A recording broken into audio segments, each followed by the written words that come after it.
Good afternoon, everyone. My name is Kate Jacobson. I'm a librarian with the Ramsey County Libraries.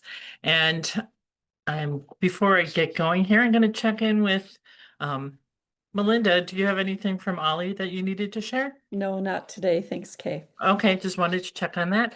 So, welcome you back to JB Anderson's Schools of Psychology, which we'll be having today. It's brought to you through the co-sponsorship of the Osher Lifelong Learning Institute at the University of Minnesota and the Ramsey County Libraries, and with financial support from the Friends of the Ramsey County Library. So, hand things over to you, JDB. Ugh, I can't talk today.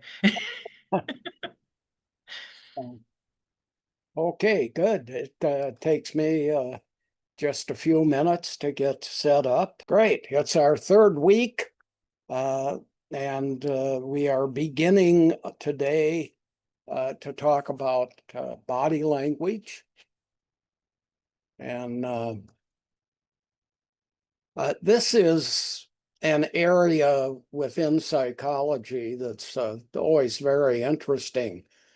It does have a good deal of research associated with it, unlike the individual psychologists that we talked about last couple of sessions, and we'll be talking about in more detail in coming weeks also. They're more philosophical in nature, although research has been done on many of them. So let's begin talking about body language. Here you see two images of the same woman. One is called open body language, the one on the left. And she's smiling, and arms are down by her side and looking straight ahead. Now, closed body language. Here she's not looking at us. She's looking off to the side. She has her arms crossed. Both of these are indicators that not interested in what's happening. I don't want to hear what you're saying, or I disagree with it, or this has gotten boring, something like that. Now, she is smiling, so people do often smile when they have closed body language, but most frequently, the smile does not show teeth. It's a smile like this. Look at me. No teeth. Oh, there we go. Good. Okay, first, let's talk about what is body language. Well, it's nonverbal communication. It's a person not speaking, but doing other things. So there's no verbal expression, no speaking. There's nothing coming out of the mouth. So it's like this woman with a Post-it note over her mouth, or that universal no symbol there on the lower right of a guy speaking, and you're indicated that it's not allowed. Generally, we're unaware of what we're doing with body language. We're not aware that we're showing somebody, hey, I want to just stop you from what you're doing. Oftentimes, we'll just put a hand up or something, indicating a lack of interest. And others are unaware of our doing it also. So they don't go, oh, he's got his arms crossed. He doesn't care about this conversation. People don't say that. They usually don't know about it, but they do react. They can look at you and feel like they're being put off, but they don't know the reason why. So language is in the term body language, but again, it's not a verbalization. It's not speaking. It's not coming from the mouth. It's not a spoken language. It is a silent way of communicating to people and to yourself. So, is body language, is it the same thing worldwide or is it different? We're going to talk about that throughout the lecture, and we'll talk about different cultures and what they do, but generally there's a lot of similarities. People interacting with each other for the first time, a decision gets made. I'm not talking to this person again. This is going nowhere. This just isn't good. Or, oh, I want to meet this person again. I want to talk to them. And at the end of the conversation, you might indicate that. Or, well, I don't know. I'm not sure what I want to do with this person, but maybe they'll be more interesting next time. And usually those feelings of not again, or meet again, or I wonder, generally those are based on body language. Here's a picture of a man and a woman, and I'll show you this picture several more times, including next week, and we're going to do some analysis of that photograph. So what I'd like you to do is take a look at the picture now, blown up here in a much larger image, and just make some observations. What's going on here? You got about 10 seconds, and I'm going to keep talking. Okay, good. Now let's take a look. Observations. Her hand is on his shoulder. See, start noticing these things. Okay. They're not facing each other. And they're looking at a third object, some kind of electronic device, iPad or something like that. Also, they're both smiling. Another observation you might make is it's a male and a female. So when you look at pictures or photographs and what people are doing in them, look around on the photograph, look at what they're doing. You can kind of just in your head make a list. We're going to have a further explanation near the end of this lecture. It'll come next week, actually, about this image. Body language conclusions.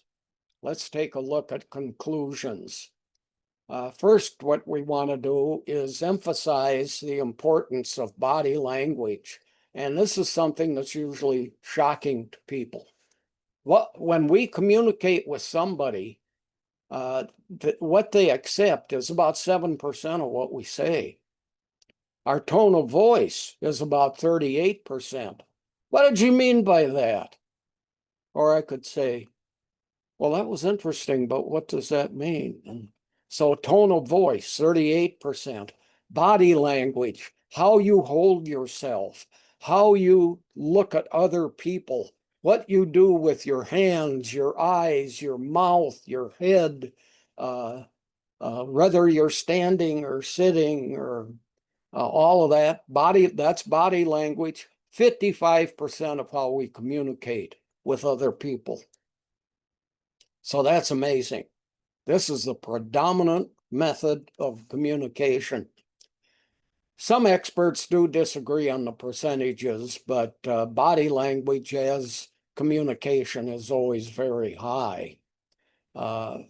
It's the dominant characteristic in communicating. Let's do an outline of the lecture. Today and for a portion of, or maybe all of next week also, we're going to talk about different types of body language. We're going to talk about different settings and how they influence your body language.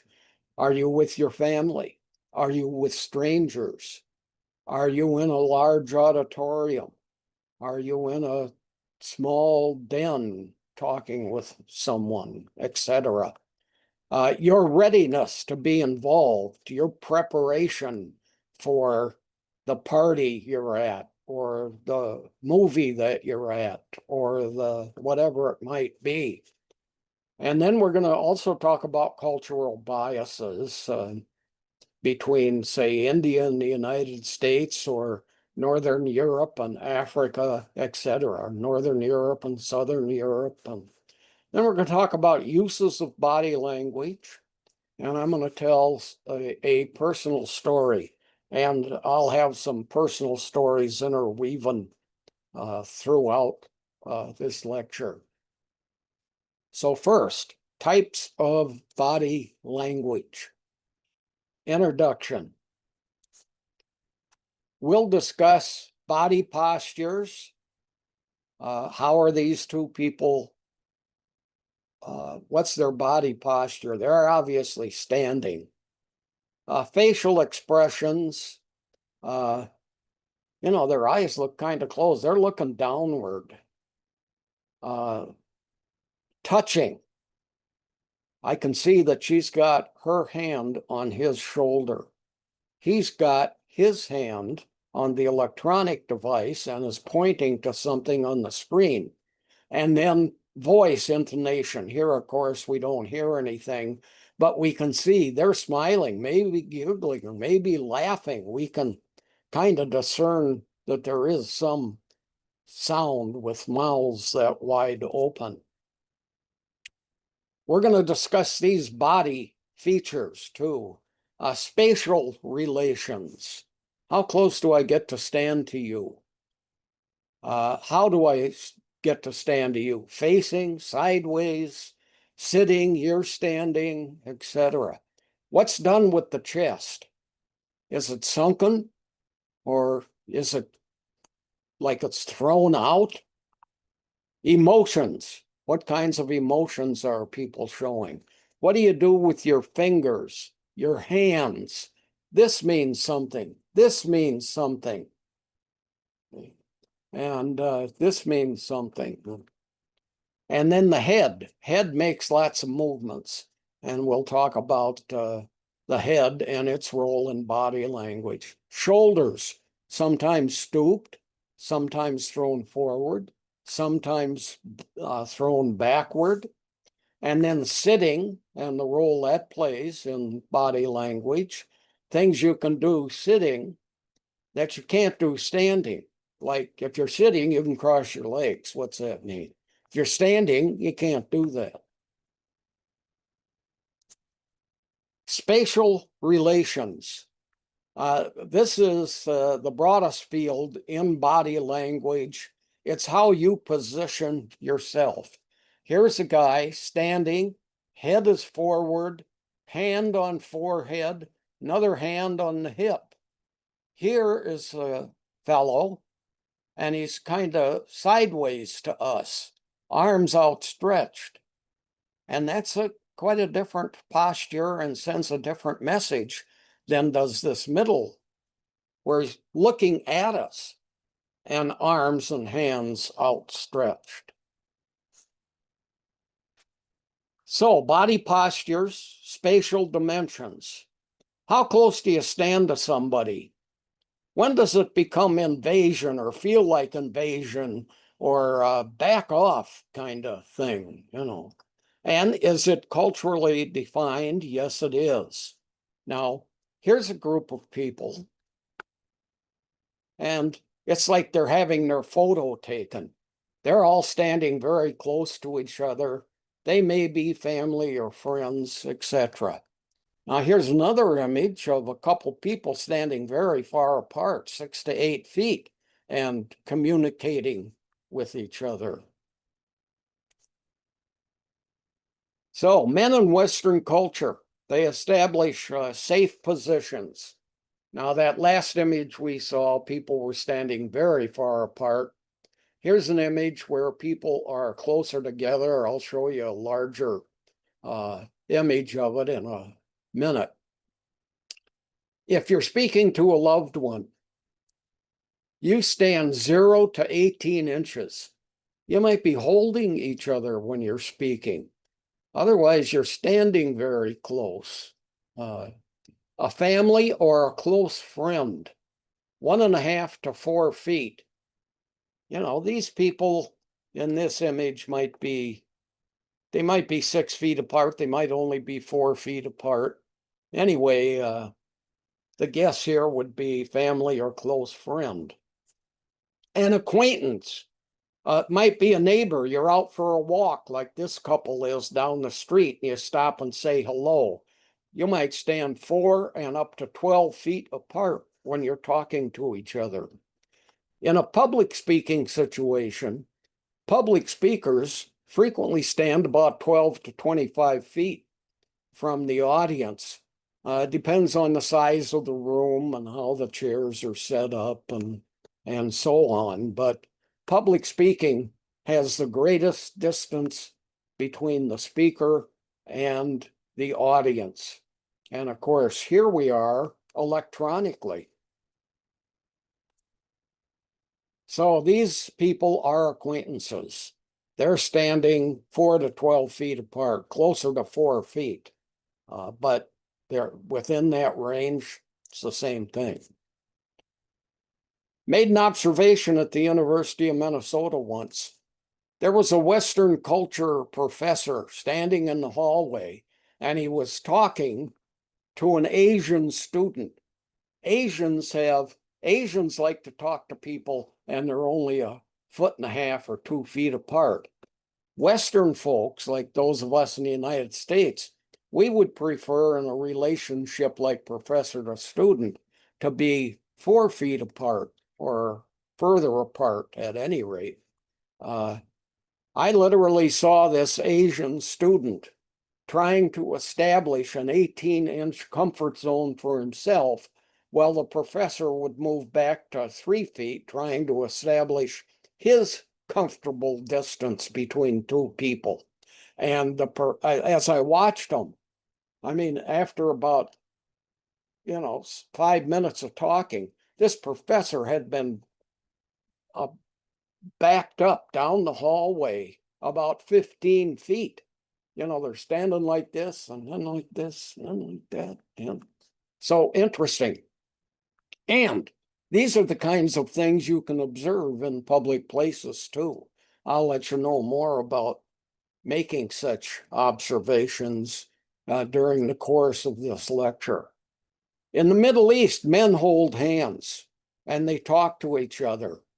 In the non-West, we don't do that. Men do not hold hands. They shake hands and then they let go. Here's George W. Bush as president, meeting with an Arab leader. And of course, his aides told him, hey, these guys hold hands. They walk together holding hands. They hold hands while they're standing and talking to each other. Here's Bush practicing a comfort item for a man that he's maybe negotiating with or talking with about what's going on in his area of the world. Cultural difference. In Arab and Southern Europe countries, men kiss on the cheek. On the left is 2 Lebanese men. They greet each other. They kiss each other on the cheek, change cheeks, then back off and talk. France, Southern Europe generally. This is not true in Northern Europe. It's not true in the United States. But in Southern Europe,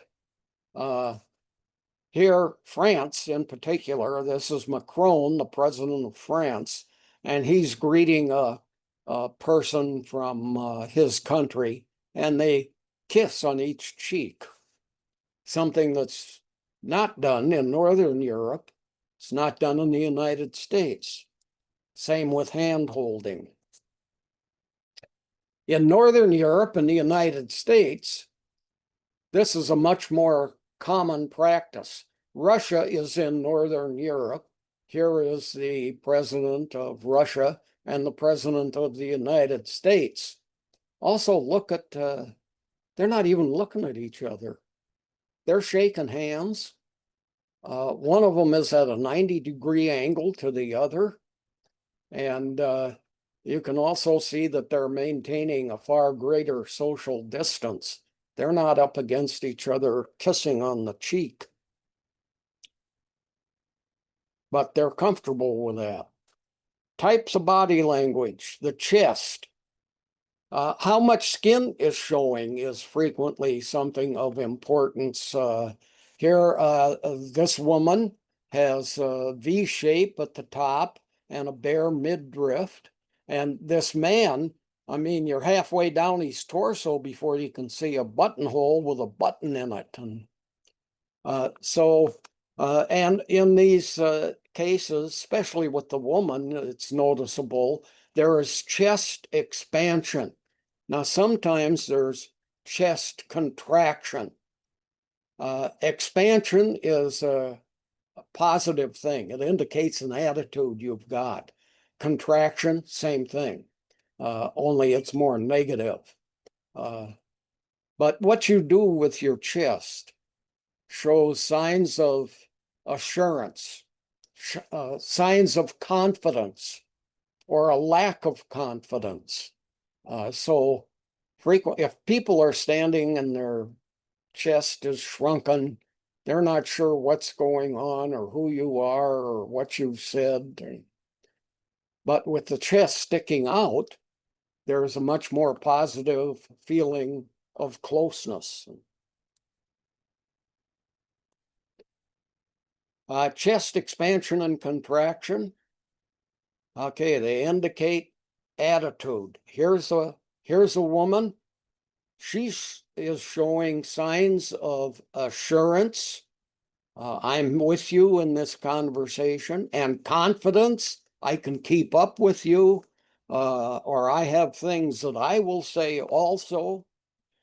Sometimes these chest pointing outward are signs of aggression. Makes you look bigger and stronger. And did you notice? She's got a fist. So where this might mean I'm really into what you're saying and into talking with you, I want to do that. At the same time, because of the fist, it's showing anger, possibly. Chest contraction. Here's a woman sitting in a chair, shoulders bent forward, chest suppressed, contracted backwards. That's a sign that she's on a downer, doesn't have confidence in this situation. A lot of people do this in job interviews. If you're training people to go out for job interviews, you tell them, sit up straight, etc.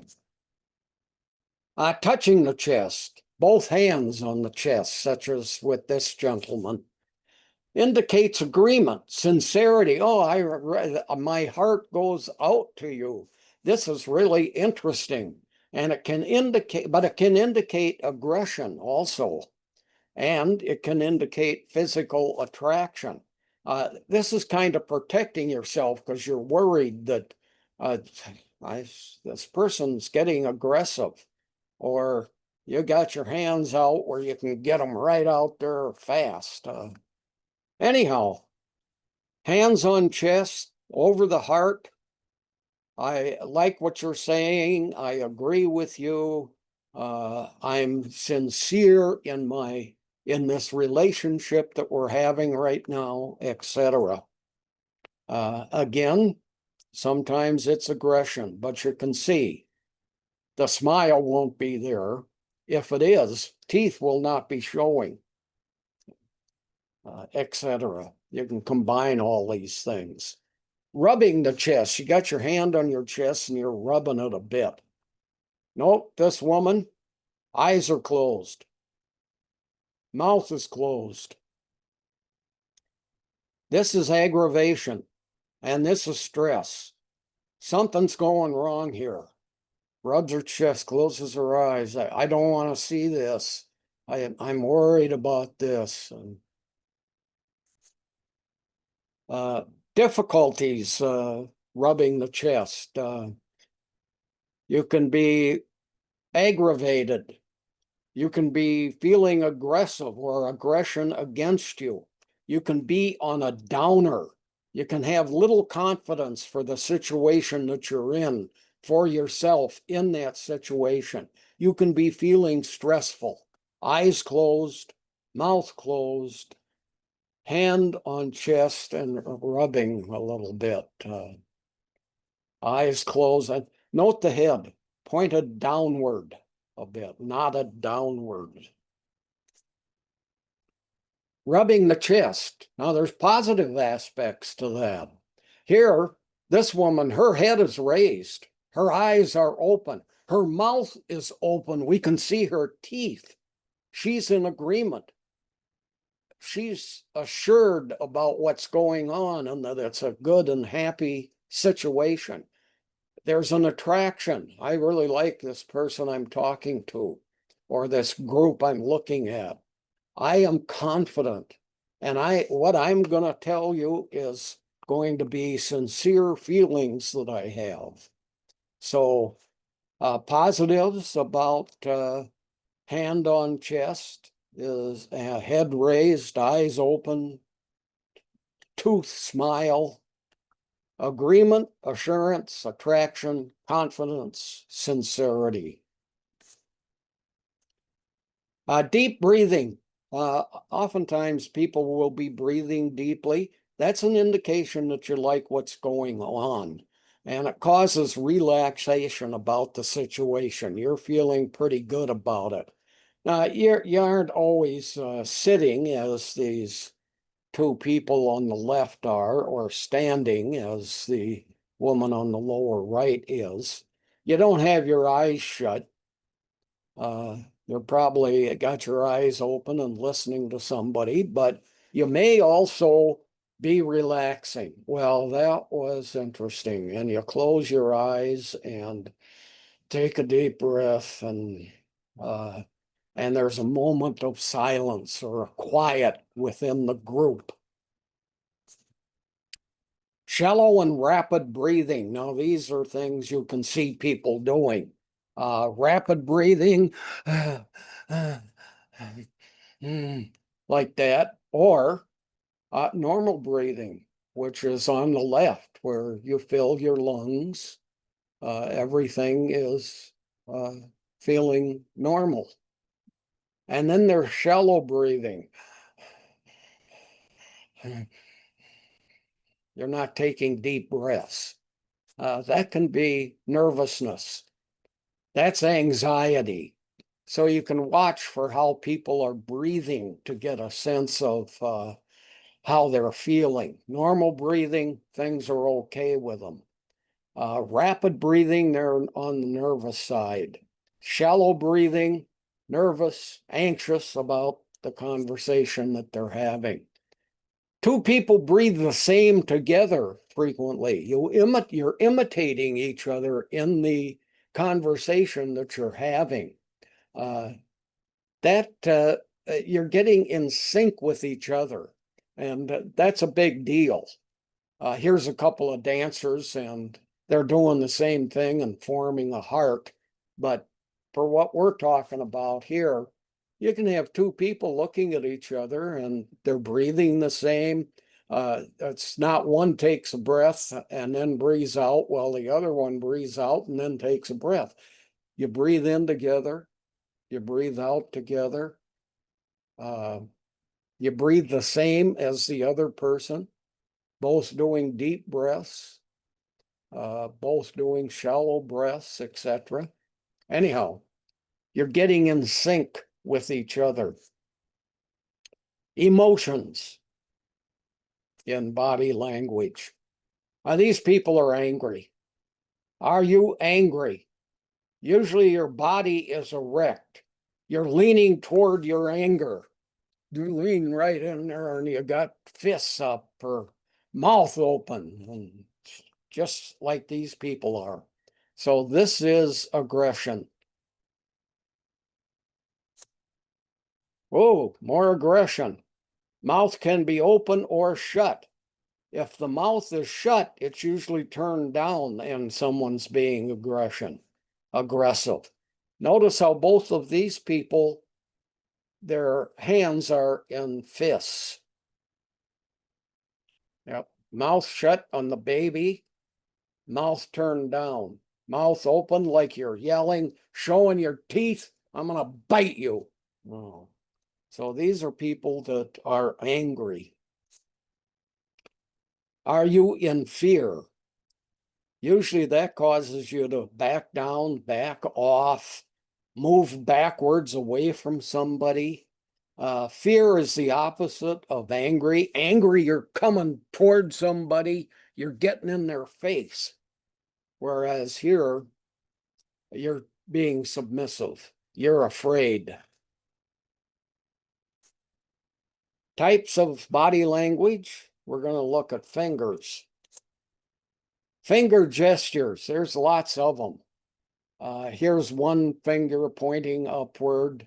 Here's that famous symbol. We'll talk about it in a bit.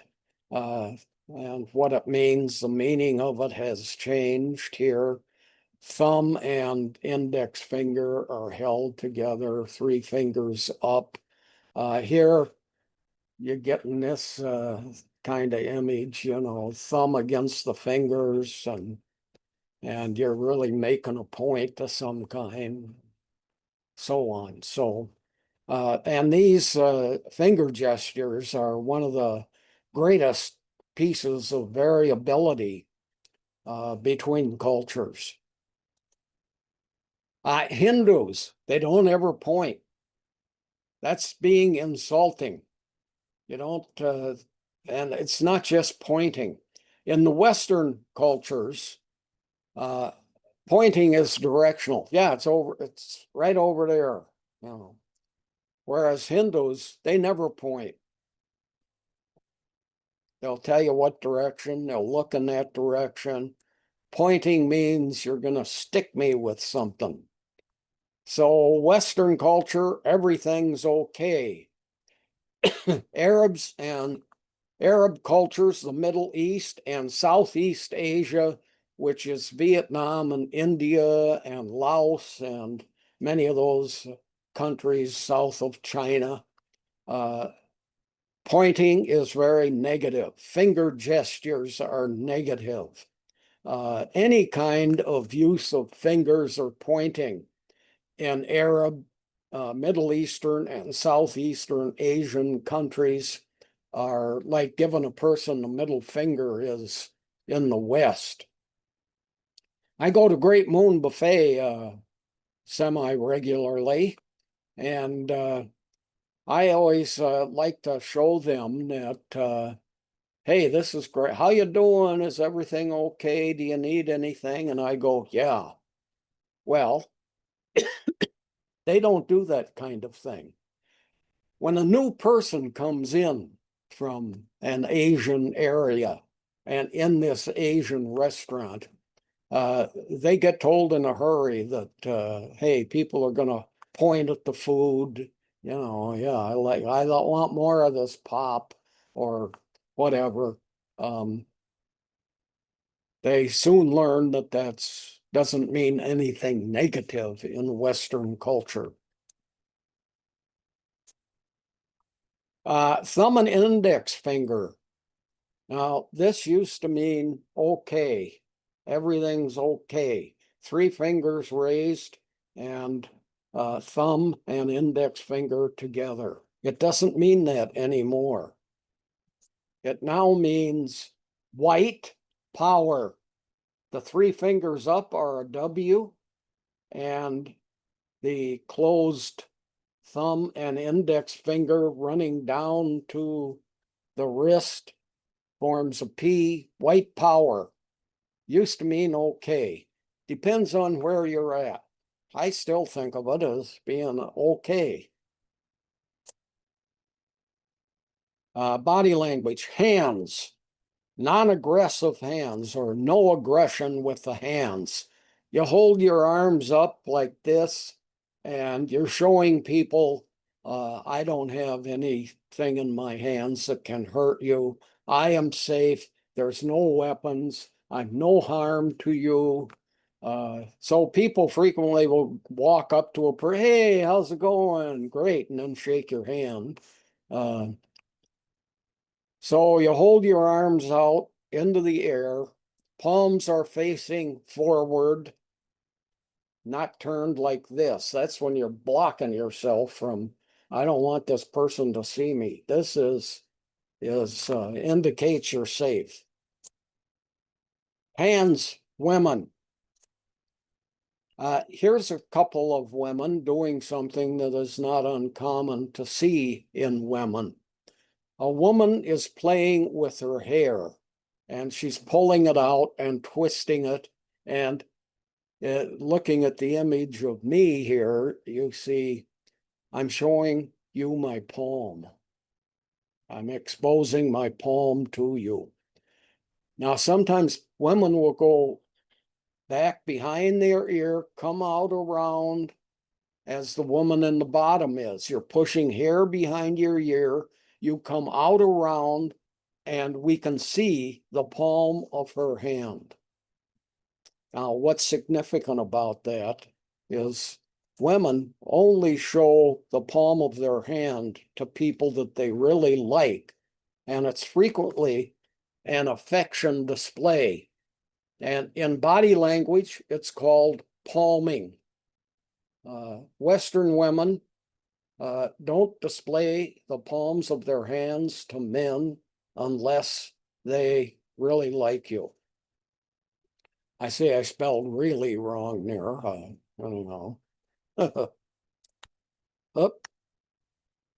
Here's another woman pulling her hair out, and it exposes her palm to whoever she's talking to.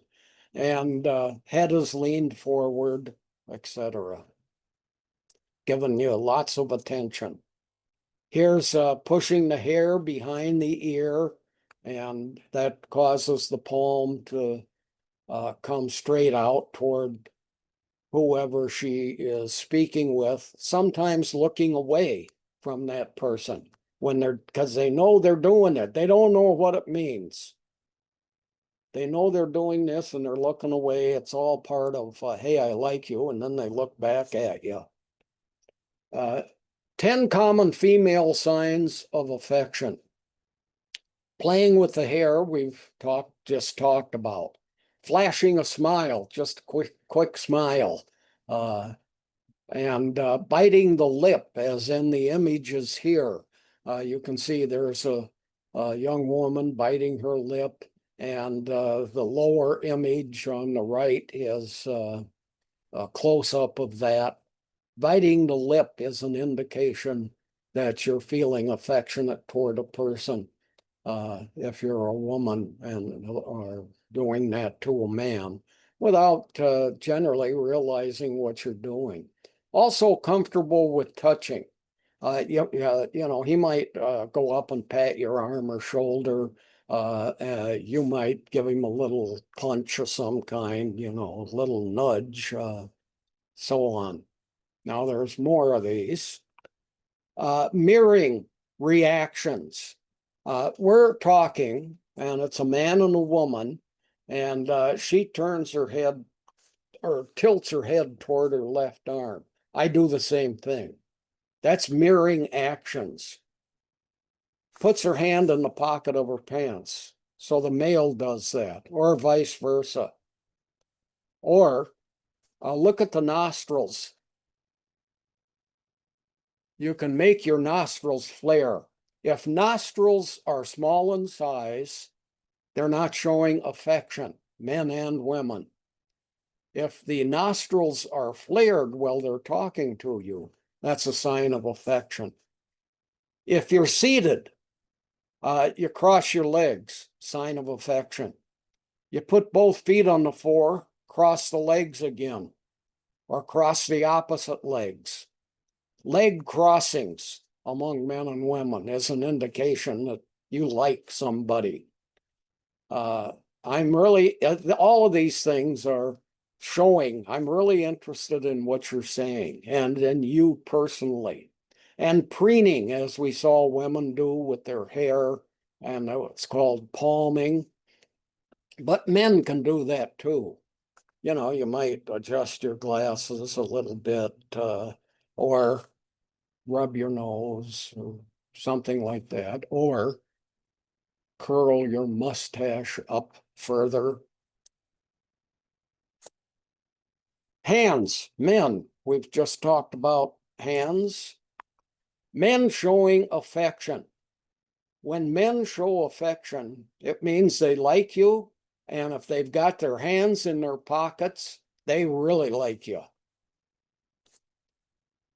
Here's a guy, he's got his thumb in his pocket. He could put his thumb into the waistband of his pants too, and that's called hooking. And that's a sign that men are showing affection. Thumb in pocket, inside pants, hand in pants, all of that is affection showing by men. Men showing affection, there are several things we're going to talk about here. One is they'll touch you. Reach out to your arm, or open a door, and as you walk in, put their hand on your back, or they'll give you little gifts of some sort. Want to meet my family? I think they would really like you. Maybe we can do that sometime and talk about their family, and they want to introduce you to that family. That's a sign of affection. Doing housework. You have somebody over and you say, oh, I was just sweeping, or whatever, or you're in a relationship and you just rearrange things. Men do that. You talk about a future that includes you. You know, maybe someday we could take a trip together, you know, over a long weekend or something. I've got some really interesting places I'd like to show you. And they engage in activities with you. Let's go for a walk. Go out to dinner or lunch, something like that. So sharing activities, touching, signs of affection that include little gifts, not big stuff. Oftentimes you give a woman, here's a bracelet I bought for, oh, I can't accept that. That's too big of a show, but a small thing, you know. I heard you like caramels. Here, I bought this at Starbucks, and I thought you might like it. You take it home with you, so on. Men showing affection. Hey, we got 7 more here. They're protective. You ever notice how you walk on a sidewalk and you're walking someplace and men are almost always on the curb side? A car comes along and hits a puddle and splashes upward. The man takes the hit of the water, the woman doesn't.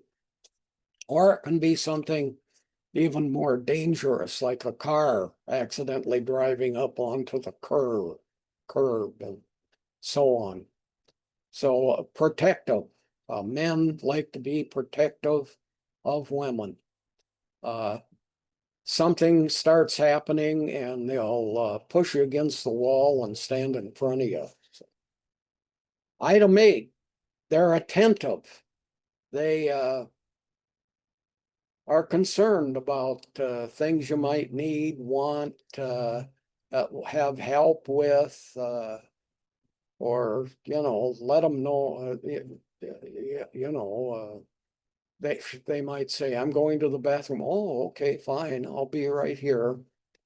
Men will tell you that they like your look. So what a great outfit. Oh, I like your hair and that style. And talk about the looks of concerning a woman, or jewelry they might be wearing. And if there's a difference of opinion that comes up, or even a conflict, they'll resolve it. Oh, well, what I meant was, and I don't mean to say that sort of thing to you. I don't mean it in a negative way, etc. And men will often show vulnerability to a woman. Hey, I am human, and you know, I'm not all the time just gonna be protecting you. I'm so on. And then apologizes and means it. Tone of voice. You said something. Oh, well, I didn't mean it that way. I mean, it's okay. I was thinking of something else. And they will tell women that they're proud of your accomplishments. It's been interesting talking to you about your job and how you use your bicycle and go on rides, etc. Hands, generally. Hands open. That shows confidence. It shows that you're relaxed. But if I'm like this guy is here, that's tense. That's stress. That's where I'm wondering what is being said to me. But if I'm like this, you know, or got my hands down on a table when we're eating out and they're open like that, not closed like this, that's a sign of I'm relaxed, I'm confident in this relationship, or closed hands, stressful. If you clench your hands, such as in this top image here, shows nervousness, and that's just clenching. That's just holding. If you're holding and moving stuff around and wringing your hands, that's a lot of anxiety about what's going on. Men and women do this. Hands shaking. Generally, it's a ritualistic greeting. It's just something we do in Western society is we shake hands. We tell people, hi, well, nice to see you again. Oh, congratulations on your 44th birthday. Or you make an agreement of some kind. Hey, I'll see you next Wednesday then. Okay. And you shake hands. And in the larger image on the right, you can see men and women shake hands. That's a man's hand coming in to shake hands with the woman. Shaking hands is not uncommon worldwide, but the major exception is in the United States, men and women shake hands. Throughout much of the rest of the world, men and women don't. Men do. So there's an image, woman shaking hands with a man. Exceptions, Muslims. Muslim women are not touched by men, at least not in public, and generally only by their husbands. So don't shake hands with a woman of the Muslim religion, or don't attempt to, as this gentleman here is reaching out to her. She keeps one arm down, puts her hand up on her chest. She's not going to reach out and shake hands. Here's another image, man walking up to a couple of Muslim women, and he's got his hand out and not realizing that that's not part of their culture. Women have, the woman on the left, she's got both hands up to her chest. Woman on the right there that the man is approaching, one hand up to the chest, one down by the side. Yep. Common worldwide, there are some exceptions. Muslims, men touch in public. They even hold hands in public. We talked about that earlier, but here's a couple of Muslim men. Hand holding is common among men, not handshaking. Handshaking is not uncommon either, but hand holding is common. Worldwide, handshaking, there's an exception again. India Hindus, they don't shake hands. Men don't to other men, and they don't with women, but rather they hold their hands together like this, and they face you, and there's a slight bow. And they say namaste. That means greetings to you in Southeast Asian countries. So greetings to you. Now here, this image, man, the hands are held together showing namaste, but then there's mudra, and that just simply means gesture. So this is an image showing you the namaste gesture. And you say, namaste, greetings. Hands, ancient and medieval. Why did handshaking start? Well, you're meeting with some other individual. I wonder if they're going to kill me. I wonder if they have a weapon. Let's shake hands. So handshaking started. You were basically showing a person that I do not have a weapon in this, and a right hand, because that's the vast majority of the population. However, with all that clothing in the ancient world, you could certainly be hiding things under your clothing. But frequently, people were searched or asked, or you had to show your hands, or you got a representative from another country talking to the king. He's got to stand back 10 feet, where he can't get at you real quick. You don't sit across the table from each other. Handshaking styles. I didn't quite get in there far enough. I grab you by the fingers. The two hands don't come together. It's a finger squeeze. That's a mistake. Sometimes it happens that way. Sometimes people do it to be funny. Sometimes people do it to be aggressive. Bone crusher. That's where you grab high up on the hand and you really squeeze. The other person is squeezed so hard they can't even turn their fingers in to your hand as you normally do when you're shaking hands. So the bone crusher. These are people that just don't know common customs. The limp fish. This is where you don't squeeze at all. It's the squeezing is softer than normal. It's limp, known as limp fish. There's a couple of men doing it across the bottom. At the top, not uncommon, women will just lay their hand in the male hand. And that's not a negative thing, or it's not seen that way as it is when it's two men not squeezing tight enough.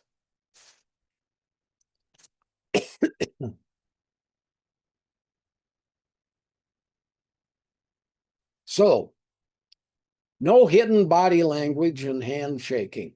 It's a greeting, and it generally doesn't mean anything unless you do something out of the ordinary, such as we've just taken a look at. Hands, we're going to talk about having the hand on the mouth. Cover your mouth with your hand. Both men and women do this, and it indicates not liking what was said, usually during a conversation. And oh my word, you're not saying that, but that's what it indicates. Or, oh, I didn't like that comment. Or, oh, that's, this is a group of men and women. You don't say that sort of thing.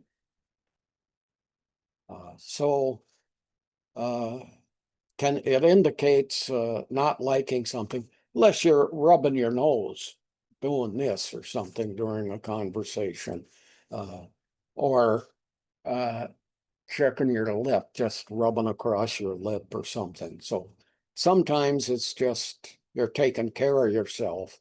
Other times, more dramatic, as in these images, and it's an indication that something's wrong here. Cover the mouth. Eyes oftentimes will get bigger, as with the man here, or the woman with a big smile and both hands covering the mouth. This is showing uncertainty. I don't know what's going on here. I don't trust you. I don't have respect for you. I don't know, something's going wrong generally when people do this or do this. Head movements. Head and neck movements convey attitudes. You can nod your head like this. Short form of bowing. In some cultures, people bow. In Western culture, we nod. Oh yeah, hi. Or you pass somebody on a street and you just nod at them. Several nods. Yeah, oh yeah. That shows agreement. Single nod is just hi. Hope you're doing okay. You do it with stranger people, you don't even know their names. So it's a short form of bowing, which is practiced in North American and Northern European countries. Shaking the head side to side like this means no. That's the opposite of nodding up and down, which means yes or hello. So you shake your head side to side, it means you don't like what you're seeing, or no, I'm not interested in that, etc. Cultural differences. People don't shake hands in a lot of Asian countries, Japan in particular. You bow instead. And that shows approval. You're greeting each other, as the two men in this image are doing. But the bow isn't just from the head, as it is in Western cultures. It's not nodding the head. The bow is from the waist. And you can see here the man on the left is bowing lower than the man on the right. And that has to do with social standing. Here, the bottom image, you can see it's a very dramatic difference. A waist-deep bow from the woman on the right to the couple on the left. And the couple on the left are of higher social status than the woman on the right. And same, the image at the top from the previous slide also, you can see one man bowing lower than the other. Cultural differences, like between India and Japan, for instance. In India, if you move your head from side to side, that means no, or it means yes. Just the opposite of in Western culture. This means no. In India, this means yes. So, you might have trouble with this in an Eastern Indian restaurant, especially if the wait staff is native Eastern Indians. You could, would you like some more of your drink? Yeah, I'd like that. You just said no. If a person isn't culturally up to date again. if your head is supported by your hand and your arm, such as with this woman, you're thinking about what's being said, wondering what to say next. How can I respond to this? Boy, that's interesting. Wonder, what am I gonna, etc. Now, a lot of these images are young people that I've got here, and that's because, when I do this lecture to traditional age students, that's what I used. But also, and we'll talk about this later, once you're older, a lot of this stuff doesn't happen. But we'll talk about that later also. Tilting the head forward and tipping it back. Suspicion, doubt about a recent comment. What? I don't, it's never as exaggerated as is shown in this image here, but it's, So tipping the head forward and back is, I'm not sure what's going on here. Here is the head tilted downward and the eyes cast downward. In this image, the guy's actually looking up at us, not eyes aren't cast downward. In the drawing, you get more of an image of everything cast downward, but that's a sign of submission. Hold your head down. And frequently, you can see shorter people will do this. You can see that women will do it when talking to a man. And men do it also, no matter what the conversation or gender of the person they're talking to. Head looking downward, then the head raised. And that's what's happening here from left to right, downward, straight ahead, and then the head raised. That's a sign of increased interest. Oh, well, that's really good. So that's person does that to you, you know that they all of a sudden started paying attention because what you said was very interesting. Types of body language. Shoulders. Here's the head pulled back, chest is thrust forward. This is a sign of confidence in a person. Sometimes it, it really looks like this, like it isn't something natural, like you're deliberately, you're really doing it, but that is, we see people that do this, and they're not aware of it. And so you pull your head back, thrust your chest forward, and I'm somebody that has confidence. Shoulders backward, body slumped, as we see in this image, low confidence level. Feelings of rejection, maybe, submission or subjection to the person. You might be talking to your dad or something, or who knows, or to a person that you're feeling you need to be submissive to. It can also show tension in the relationship or anxiety to the person or persons that you're talking to. It can be a personality characteristic, that's like low confidence.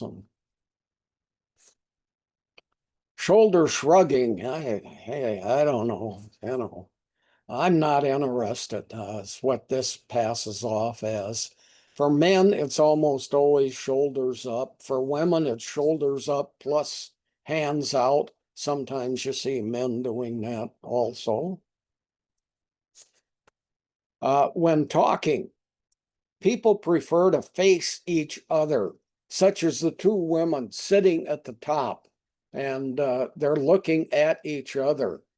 Now you sit on a ledge in front of a window and you're sitting side by side, and it's more difficult to look at each other. It's a more difficult seating arrangement for feelings of good communication. Here's seated side by side. Eye contact is difficult, and that's important when you're talking to somebody. And shoulders are usually pulled inward as a result of having to turn to the side. You turn to the side like this, and the shoulders are turned inward, and that's giving a message that's different than you would ever get if you're sitting face to face. The body can lean forward. Here's an image of a couple people. It's a COVID photo. They're wearing masks and they're in front of an air vent. Sitting. You can be seated in a chair, as the gentleman is on the upper left, and he's leaning forward and his head is nodding in agreement.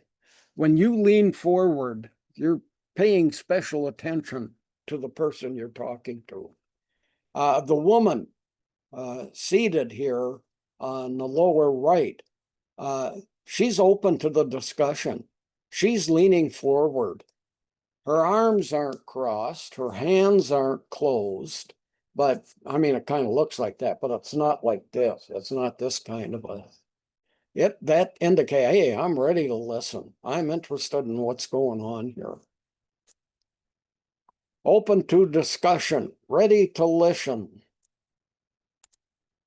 Not always. She's leaning forward. Oh. Sometimes leaning forward is not. Arms crossed, legs crossed. What do you think you're saying? There's a woman doing it. Lower right, a man doing it. I don't like what's going on here. And I don't know, can we talk about something else? I'm impatient with the conversation. They may not say that. They may just, that's just what they're showing. Lack of interest. Don't like what's going on. So this is, so frequently when you're talking to somebody, like at a job interview, don't be sitting backwards with your arms crossed, sitting back against the chair.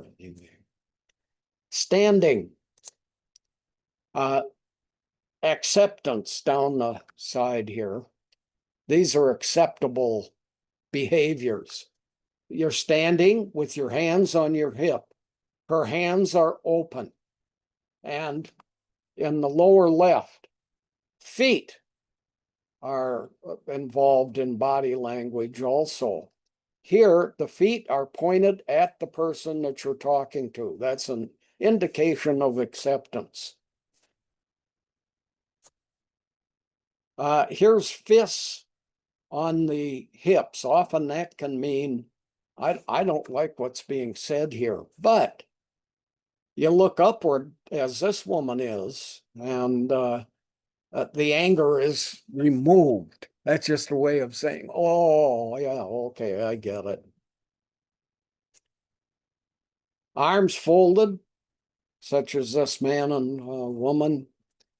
Lack of interest in what's going on. It can even be more than lack of interest. It can be hostility. It can be, my mind is closed. I'm not even listening to what you're saying. Facial expressions.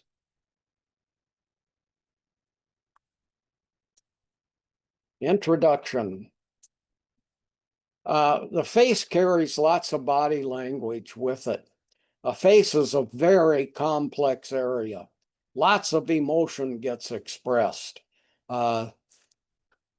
This lady here, lower lip turned down, eyebrows raised. You can see there's something going on there. Here's a smile with teeth showing. Here's a guy with his tongue out. Oh, that's Albert Einstein. Here's a large group of people. Here's a woman simply paying attention. The face involves the eyes, the mouth, the lips, the nose, the cheeks. They all display body language. Kay, I'm at a section here where I could stop if there's any questions or comments yet, anything or. Yeah, we do have questions, and I think that this would there's a lot of stuff open for discussion here. Okay, So, let me quit that. so Okay. okay. So one of the things, this is all based on Adler's observations of body language, I'm assuming is what we're going on here. And the um the thing now is our this is before we had a lot of different cultures from around the world, I'm going to say here, meeting, not like type cultures, but cultures of different kinds when he did his research. And then also the acceptance of, the LGBTQ plus thing. So a lot of it is based on heterosexual, common Western civilization body language. Have Adlerians, the ones, that are holding to his things, have they been open to re-looking at body language when now these things are coming together and we have to be more aware of how we interact as a society and the fact that what might have been meant one thing is now, you know, when you have people in same-sex relationships and things like that, how are these all, do they affect the idea of body language in terms of therapy, in terms of how we read body language, or being more culturally aware? Two men who are interested in being romantically involved, or two women, same gender relationships, practice these same types of motions that males and females do. Mhm. And I do have some stuff on that later in this lecture Okay. on LGBTQ. But no, when they're in a restaurant eating with each other and it's two men that have sexual interests, they will lean toward each other just as a cross-gender couple does. Okay. No, a lot of that same stuff applies. Okay. In Also, terms, I guess, can I say one other thing here? yeah. Also, uh, it isn't tied just to Adler. I did Okay. Adler first. And of course, Adler had lots of, he was thinking LGBTQ was a problem. He changed his Right. mind later in life. But this is a separate lecture from that. But Okay. I'm always glad to see the comparisons or the bringing things in from something else. So yeah, good, thanks. Okay. And let's see. Would you say okay, would a dishonest person use body language to sway their victim? Yes. So, Yeah, we see people that are acting and we can't tell the difference with actors in movies and stuff like that. But we see some people that are just hyper with, oh, it's so nice to see you. And, uh, you know, it's fake. Kind of. And it's expressed usually in such a way that you are aware of it.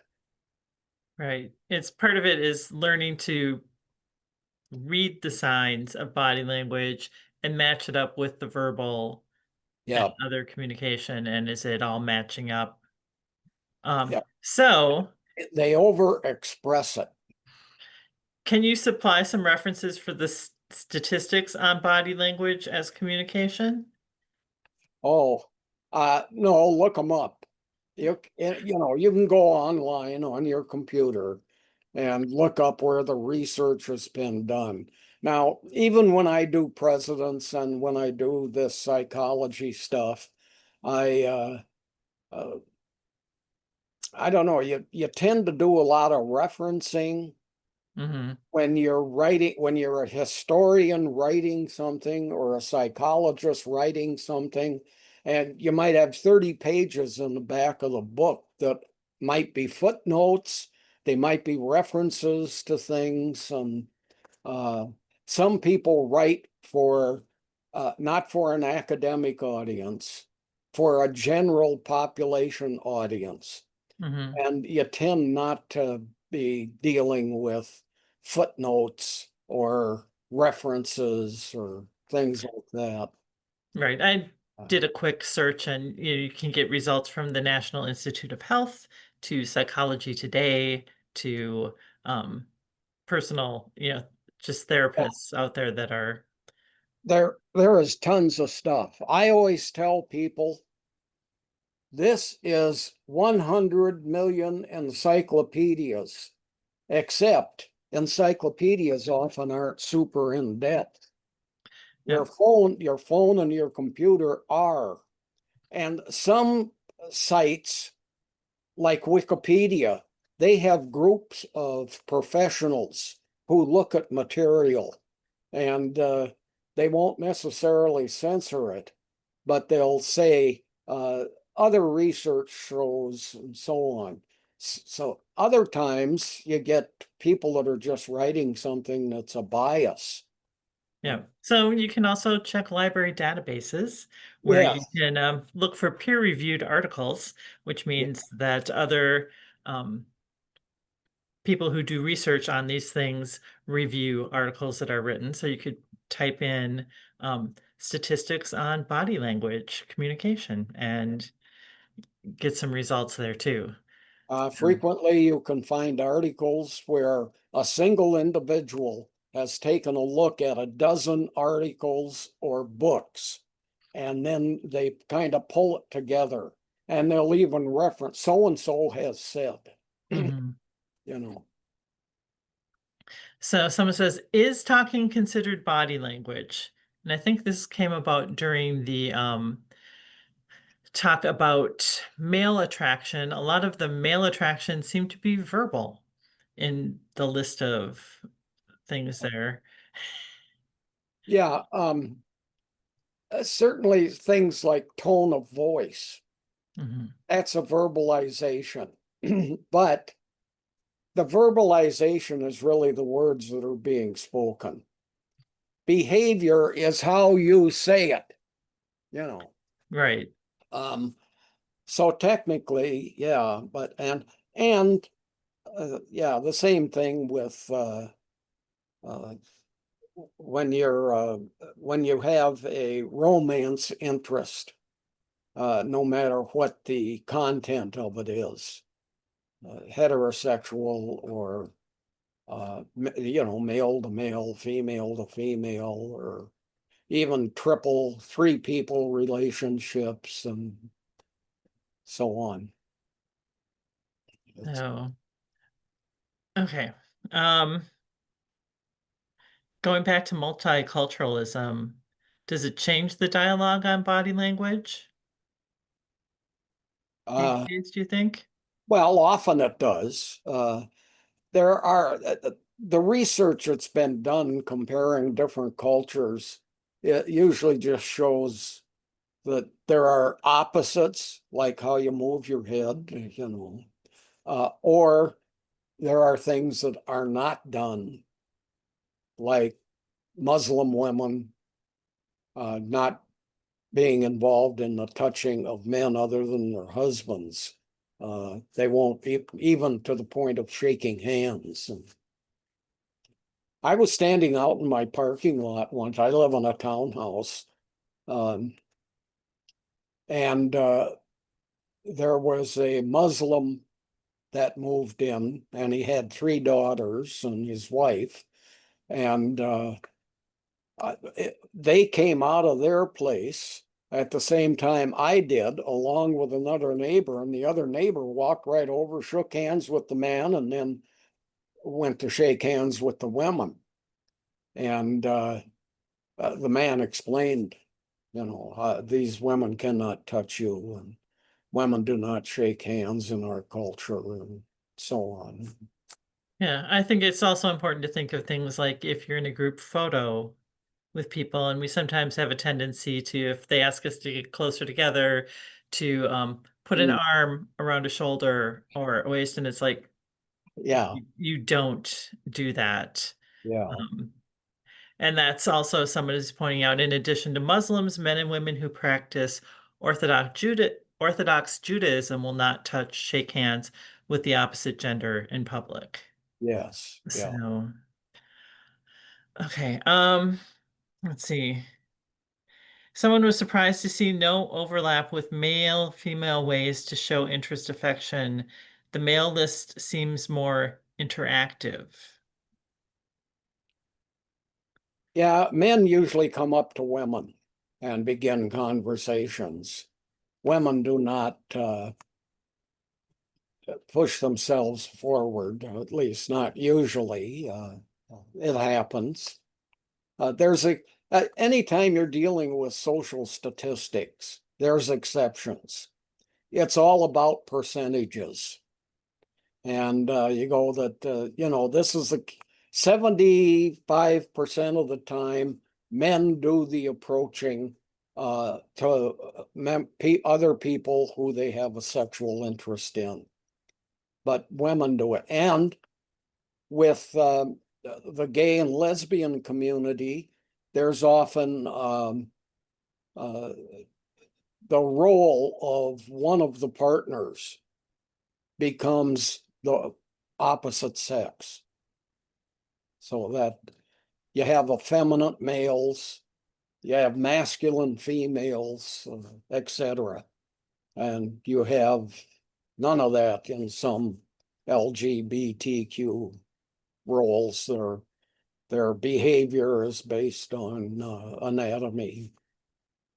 So, Okay, someone is pointing out that the elderly or injured, sometimes not visibly, you don't necessarily see it, will hold body parts to minimize pain and discomfort, so it can contradict usual assumptions. yep, Um, and so part of that, I think, is then matching the rest of the communication to be able to know that it's not the usual, like, yeah. tone of I have, voice. I have hearing aids. That can affect. People think, he's not interested. No, I'm not hearing, or same with blind or in a wheelchair. You're always lower down. Other people are standing around you. The effects that has on power issues in particular, or short versus tall.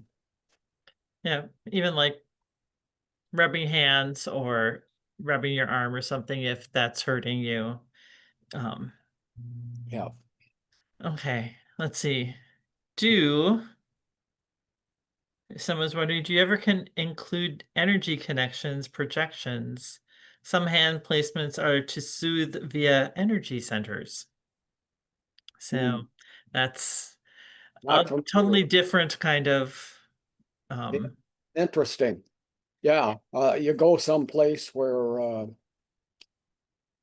well, all these stores that have these think, the hand comes down and picks up a football and Or the claw. yeah, and yeah, the claw places, and frequently you'll see people standing and giving instructions and other Yeah. people just watching. Yeah, I'm thinking this is a little bit more holistic. Yeah, yeah. So, um, how can you interpret mixed messaging and how reliable is our interpretation of body language in general? Well, we're unaware of it. We're unaware it's being done to us. We're unaware that we're doing it. What we've done today is show a lot of research. This is telling people a lot of stuff they may not have known or been involved with. And uh, it's just, I don't know, it's something, there are people that are more aware of it. Yeah, someone's asking about using it to de-escalate or otherwise positively influence a situation. And I know I do that as a librarian dealing with the public, having Yeah, to de-escalate situations and using breathing patterns to keep myself calm and therefore hopefully project calmness to the other person, and thinking about how I'm standing. I always make sure I have a table between me and somebody who's really irate, sure. Uh, distancing a little bit. And yeah, but yeah. you're in a profession that's dealing with lots of people, and I've been in restaurants. People come in and they get angry. Mhm. And what's this extra thing on here? What's it? And everybody gets quiet. A lot of the wait staff will move to the point of where the difficulty is and walk people out of the restaurant. And no, there's lots of, education is another one, nursing, but waitressing or wait staff is a real high level. That's the number one most stressful level for this kind of stuff, Mhm. nursing. And yeah, you can't really tell, a person is sick and lying there and they get angry easier. No, but just like you said, the deep breathing, Yeah, that also helps people who are having panic attacks, if you can help that. So there's a yeah, number, yeah, it can de-escalate things. It's just being aware of, yeah. you have to think of it and put it into practice. Now, I'm sorry, I'm going dark here. oh, There we go. next, there. Next week, I'll talk about. Uh, I forgot what I was going to say. Anyway. But okay, so let's see. We did Oh, that. yeah. Go Go ahead. ahead. No, you go ahead. Uh, boy, what's wrong with? Oh, next week I'll talk about how this is used. If this is something that police are trained to notice. As a matter of fact, there's lots of professions like librarians or teachers. I don't remember ever being trained for dealing with that sort of thing. Police are. Yep. Oh yeah, I do de-escalation training at least every 2 years, it seems like. Oh, One thing to think about for next time, have you seen the body language interpretations of politicians answering challenging questions? yes. So it's like looking at um, politicians would be an interesting thing. Yeah. Okay, but otherwise we have reached 2 o'clock and we did get through almost all of the questions. And just want to thank everyone for actively putting those questions in. We always appreciate that. And just a reminder that the first 2 sessions are now up on YouTube, and check OLLI MN to get it over there, and you can definitely find those if you've missed. So, and Melinda had put that in the chat earlier. So if you go there and click on it, you'll get taken there. Otherwise, thanks everyone for a good session, and we just hope that everyone has a good rest of their day, and we'll see you all next Wednesday. Thank you.